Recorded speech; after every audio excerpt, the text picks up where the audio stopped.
Wanted to look at. We were talking about the shopping. We're talking about shoplifting becoming an issue. We've touched on this. How Target was. They've got a skeleton crew. They're not able to keep up with theft in the store like they used to could. They've got camera footage of these people doing these things, but yet in a lot of places where they're really having the problems, they can't even do anything. There's no charges that are being made over a certain amount of money. So you have like a group of people come in and shoplift and run out for one person to resell it. They might get $10 for what they're doing. 20. I don't know how much they're paying them to do it, but hey, they can't get all of those people because they're all under that limit. They're getting creative, is what they say. We've seen them ransack 7-Elevens. The retail industry is struggling because of this. Now, this comes from Fox.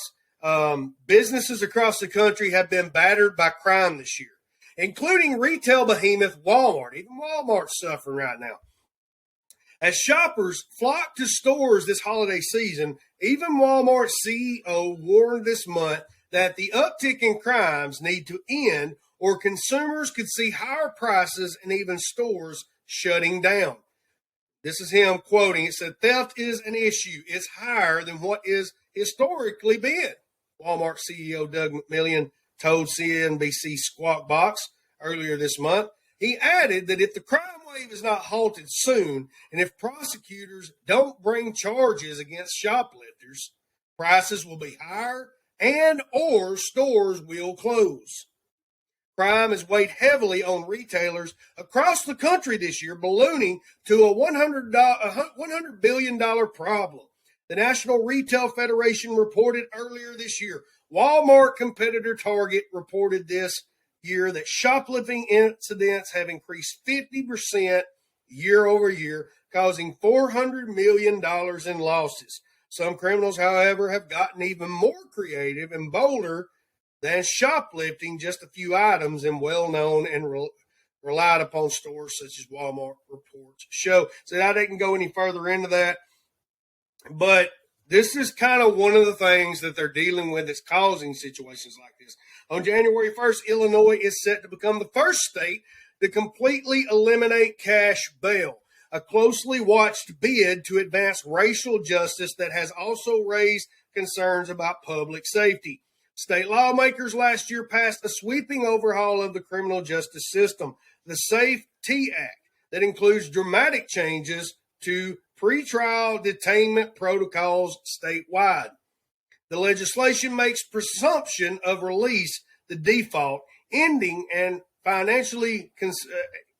any financial considerations in the decision of who should remain behind bars.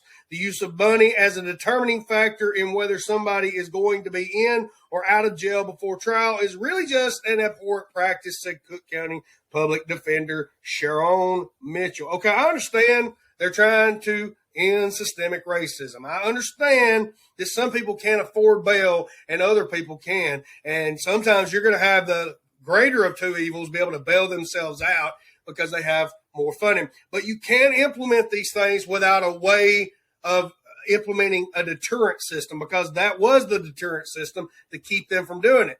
Because now a person's going to be just basically turned loose with no bail.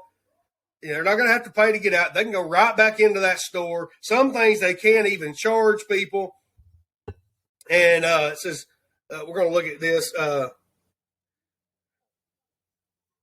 Okay, there, Big John. Big John's won't show us Texas weather.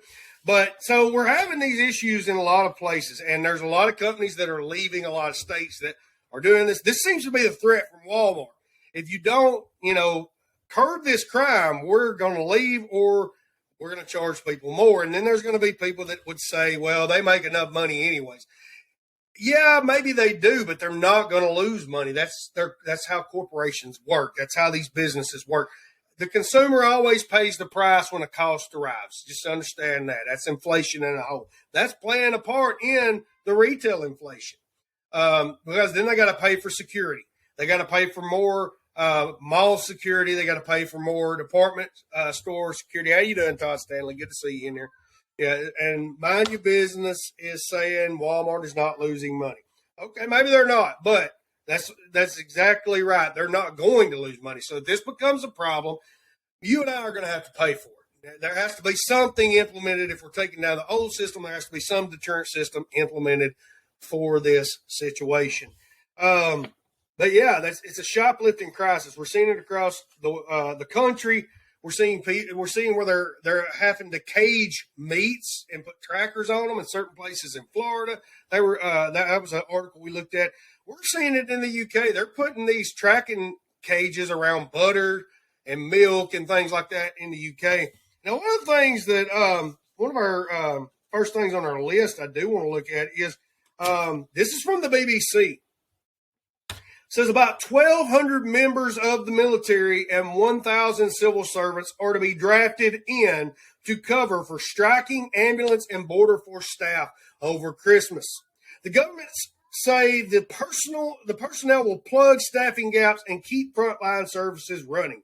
Some 10,000 ambulance staff in England and Wales will strike on 21st and 28th December in a pay dispute. Unions say military staff are not sufficiently trained to take on ambulance roles. So you have that. You have this happening. We've talked about UK the last couple of lives, how people are actually starving and going hungry quietly. They had an article from a veteran of the Northern Ireland military actions, and he was talking about how he'd been quietly starving. You know, he couldn't afford to go to the grocery store. Prices are going up. We're seeing people turn back to wood heating because of fuel prices and costs. Now they're looking at raising even more prices in Europe. This is from the Brussels Times. Said on Sunday, the EU came to an agreement to step up the emissions trading scheme, ETS, in a move that will oblige European citizens and companies to pay more often for the CO2 they emit. This is what I'm talking about. Corporations will not pay for this. Me and you will pay for this. It sounds great on paper, but if you don't have anything to replace it, which we've talked about that extensively, how EVs are not an equivalent to petroleum-based or petroleum fuel-based vehicles. I mean, you're talking about having to recharge every 100 miles on your best models.